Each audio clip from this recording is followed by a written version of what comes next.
It has been a hard year. It seems like everything has just gone so badly wrong. I lost my job, and my wife suffered a miscarriage. The feelings of being lost and depressed were starting to get too much. My mind was in such a dark place, and it felt like I was drowning in a deep pool, and I could not find my way back to the surface, no matter how hard I tried. My wife and I were fighting more and more. The stress was starting to get too much for me. One day, I'd had enough, and it was time to do something about it. I asked my wife to come for a walk with me, so we could talk about our future. Hopefully, it would not end up in another fight. We left our little humble house and we started to walk in the nearby forest. As we walked, there was silence all around us. I was unable to find the words to talk to her. My heart was so heavy and it hurt so much.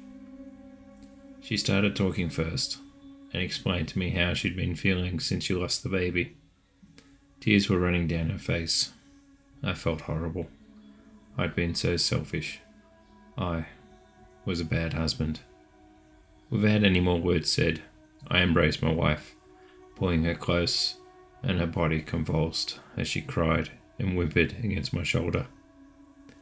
After a few minutes she stopped crying and she asked me, "Did you hear it?" I strained my ears, but I couldn't hear anything. Asking her what it was that she heard, she didn't reply. She simply turned and walked deeper into the woods. She began walking faster. It was hard to keep up with her. Suddenly she stopped and looked at me. "How can you not hear it?" Confused, I asked her again, what has she heard? "The baby. I hear a baby crying." "What baby?" I replied, with a hint of concern in my voice. "There is a baby crying. How can you not hear it? It's so loud now." I grabbed my wife by the arms, looking her square in the eye, and I told her that there was no baby nearby. Maybe the trauma had finally caught up with her. She was having a breakdown. Her eyes seemed wild, and she was looking around like a woman possessed. She looked over my shoulder, and she raised her hand slowly and pointed behind me. Not knowing what to do, I turned and looked in the direction she was pointing. Next to a tree, there was a baby lying on the ground. It was wrapped in a white cloth. Its little arms were flailing around like it was trying to grab hold of something. What the hell was a baby doing out here in the forest? Did someone really abandon it here to die? My wife started to run towards the baby. I reached out and I grabbed hold of her arm and pulled her back. She screamed at me to let her go, but I didn't. I had a bad feeling about this. I managed to restrain her, and I told her to let me go first and have a look, as I felt something just wasn't right. Finally she agreed, and she stayed still as I walked towards the baby. As I got closer, I could hear it. I could hear the baby crying. The crying was unnaturally loud as I approached. How could someone abandon a baby in the woods? As I got closer, I started to examine the baby's features. It looked familiar, and it felt like I knew this baby. Was it our baby? How could that be possible? I was stunned. Without being able to stop her, my wife ran straight past me and bent down and snatched the baby up in her arms. "Darling, it is our baby. See how he looks just like you?" The baby did look like me. It had my nose, my eyes. How could this be? Staring at the baby, I didn't know what to say. How was this happening? And then the baby smiled. But it was not a smile that you'd expect from a baby. It seemed to be like it was sneering at me. As its smile got bigger, I could see the baby's teeth. They were jagged and pointed. It opened its mouth wide and it sunk its teeth deep into my wife's neck. There was a spray of blood. Her eyes went wide with fear as she realized this was not our baby, but a Tiyanak. The Tiyanak started drinking her blood. Its brown eyes darkened to a deep black colour. Running to my wife, I tried to pull this beast from her neck, but its teeth, they were just too deep in her. The colour faded from my wife's body, and she slumped to the ground. The beast stopped drinking, and it looked directly at me. Its shrill little laugh echoed off the trees. Its little arms raised, and it pointed at me. It seemed to be looking at me with a deep, dark hatred. Its arms dropped by its side, and it ran back into the forest, laughing as it disappeared. My wife started to convulse. Her body was shaking violently. Running to her, I picked her up in my arms, and I ran to town. The villagers saw me enter the town carrying my wife. They knew that we'd been arguing a lot lately. They accused me of trying to kill her, and snatched her from me, and took her to the hospital. A group of men grabbed me by the arms and threw me to the ground. They started kicking and punching me, and I yelled at them that I didn't do it, that it was Tiyanak. They beat me until I fell unconscious. When I came to, I was in a small cell in the local jail, surrounded by 6 criminals. The sergeant came and he told me that my wife had died from blood loss, and that I'd see the judge in the morning and tried for her murder. That night, laying on the hard bed in the cell, I could hear it from outside. There was a baby crying, and it was getting closer. Looking up at the bars of the window, that same devilish face appeared from the forest. Its mocking eyes were looking straight at me, and its sinister little laugh came out before it squeezed through the bars. The Tiyanak was in the cell with me, and the other prisoners. It started to walk towards my bunk, staring intently at me.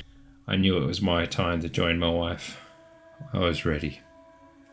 As it reached the foot of my bunk, it stopped, and it turned to where a prisoner was sleeping. Smiling, it turned towards him.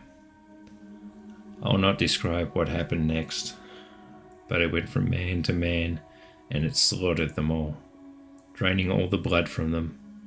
As it finished drinking the blood from the last man, it climbed back out the window, leaving me with all those dead men. Screaming for the guards to come to help, I yelled that they were all dead. The guards arrived, and they were greeted by 6 dead bodies on the floor and a pool of crimson. Of course they didn't believe me. Who would believe that a demon baby slaughtered 6 hardened criminals? The next morning, the judge sentenced me to death for the murder of my wife and the 6 other men. I would be executed next morning. My crimes were so great, they wanted me dead. When the sun arose in the morning, I was led to the square. I was placed against the wall and asked if I wanted a blindfold. As the guard started to dye the cloth, I saw in the distance the Tiyanak. It was staring at me from the bushes, that smug smile on its face. As the blindfold was pulled down and the light was stolen from my eyes, I waited for the bullets to rip through my body. Ready, aim, fire. 1,000,000 searing bees attacked my body. 1,000,000 searing bees attacked my body at once. My chest, my stomach, my legs, they all got stung. Slumping down to the ground, weakness starting to surge throughout my body. The bees had stopped stinging me, and I felt lightheaded. In the distance, I could hear it. It was soft, and I struggled to hear, but I did hear it. I heard a shrill little laugh as I faded into nothingness.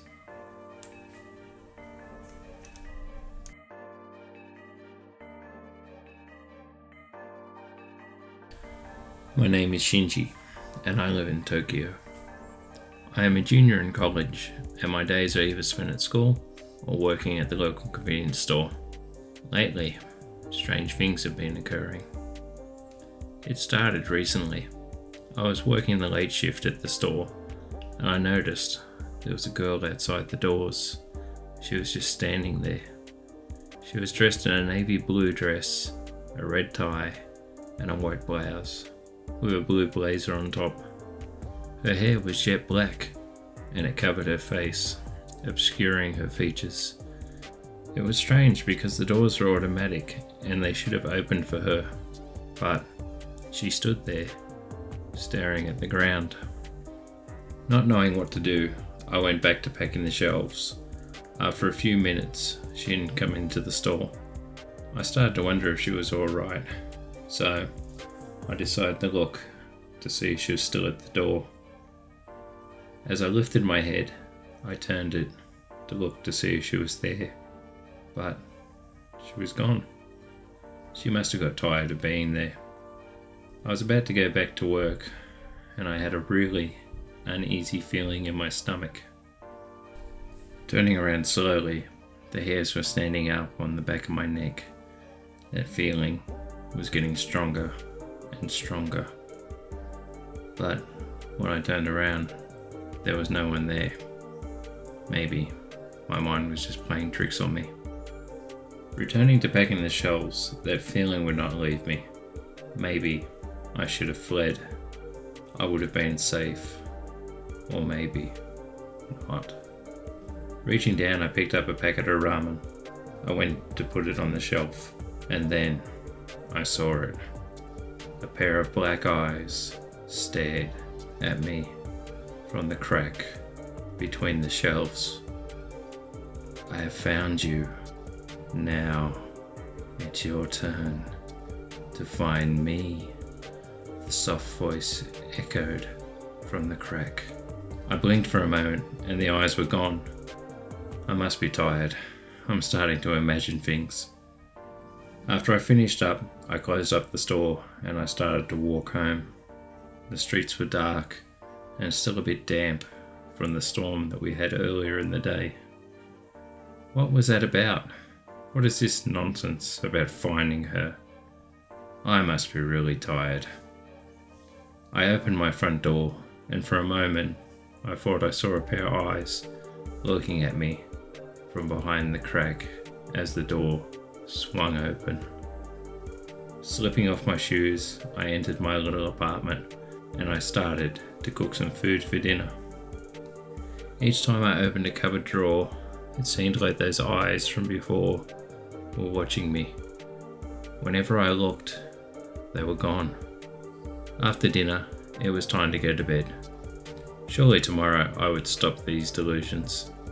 I just needed a good night rest. You're not trying to find me. Where did that voice come from? What the hell's going on here? Next time you see me, it will be your last. Looking around the room, I was in a panic. Looking around my room in a panic, I could not see where the voice was coming from. It seemed to be coming from all around. Gathering up all my courage, I asked, "Who are you?" In response, I heard, "Come play with me, Oni-chan. I want to play with you. Please come and play with me." This was starting to freak me out. I pulled the blanket over my head and I prayed for help. Oni-chan, when you find me, we can play forever. Wouldn't you like that, Oni-chan? The tears were starting to run down my face. I was sobbing loudly. What the hell have I done for this girl to come after me? Oni-chan, where are you? I am lonely. Come and play with me. With fear building up inside me, I felt like my mind was about to snap from the pressure. Then I realized where the voice was coming from. It was under my bed. Pulling the blanket off my head, I gathered up as much strength as I could, and I looked over the edge. Oni-chan, you found me. That same girl's voice was looking up at me. I could see all her features now, and they were horrifying. Her eyes were completely black. They had dark circles under her eyes. She smiled at me. There was only pointed teeth smiling back at me. Oni-chan, let's go play forever now. The girl's hands reached out and grasped me by the shoulders. Her long fingernails sunk deep into my flesh, and a scream escaped my lips. The next thing I knew, I was thrown from my bed and across the room, crashing heavily into a glass table. I felt something pierce my arm. Looking down, there was a large shard of glass sticking through my wrist. Blood was flowing fast. I think it had severed an artery. I knew I didn't have much time left. I got to my feet just as that girl slithered out from under my bed. She seemed to float to her feet, and with a sick smile, she said, Oni-chan, come here, Oni-chan. Her arms were outstretched, like she was offering a warm embrace. I rejected her and turned and ran. A shrill laugh echoed from behind me, and she was screaming, Oni-chan, you can't hide from me. Somehow I managed to get out of the apartment. I ran towards the hospital, but I was getting weaker and weaker. Looking at my arm, there was so much blood now. I wasn't going to make it. I managed to collapse in a small alleyway, and I was hoping and praying that she wouldn't find me. Then the sound of footsteps echoed off the stone. Oni-chan, I found you. She was standing in front of me with that sick, twisted smile on her face. Let's go, Oni-chan. You're gonna love coming to hell with me. I believed her. I knew she was going to take me to hell. But how? How could I stop her? There was only one thing left I could do. Grabbing the glass, I started to pull it up my arm to try and hasten my escape from her. Oni-chan, stop it! You're gonna come and play with me. I could feel the coldness spreading through my body. It was time to escape this beast the only way I knew how. She started to fade from my sight, the coldness flowing into my body. I looked into her direction. I couldn't see her anymore. I couldn't hear that tormenting voice anymore. Finally, I was free from her game. Thank you for watching. I hope you enjoyed today's lullabies. If you enjoy my content, please like, comment, and subscribe. If you want to hear more dark, scary tales from Asia, please let me know in the comments down below. And remember, keep watching for what's in the dark